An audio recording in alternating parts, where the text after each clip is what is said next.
10 লাখ টাকায় মিলবে সেনাবাহিনী কিংবা পুলিশে নিশ্চিত চাকরি, আগে কাজ পরে টাকা, এমন চুক্তিতে দিতে হয় শুধু ফাঁকা ব্যাংক চেক, স্ট্যাম্প আর শিক্ষাগত যোগ্যতার মূল সনদপত্র। প্রলোভনে পড়ে শত শত চাকরি প্রত্যাশী পা দেয় প্রতারক চক্রের ফাঁদে, হারায় সর্বস্ব। গোয়েন্দা তথ্যের ভিত্তিতে বগুড়ায় শনিবার রাত 10টা থেকে ভোর 4টা পর্যন্ত শহরের টিনপট্টি ও শাকপালা এলাকায় পরিচালিত অভিযানে এমনই এক প্রতারক চক্রের 2 সদস্যকে গ্রেপ্তার করেছে বাংলাদেশ সেনাবাহিনী।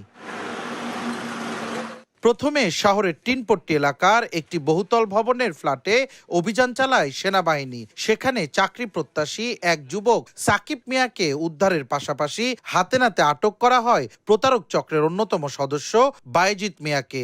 জব্দ করা হয় 7 জনের উচ্চ মাধ্যমিকের আসল প্রশংসাপত্র, 4টি ব্যাংক চেক, 100 টাকা মূল্যের 14টি ফাঁকা স্ট্যাম্প। পরে আটক বায়েজিদের দেয়া তথ্যের ভিত্তিতে চক্রের মূল হোতা তাহের আলী রঞ্জুকে শহরের শাকপালা নিজ বাড়ি থেকে গ্রেপ্তার করা হয়।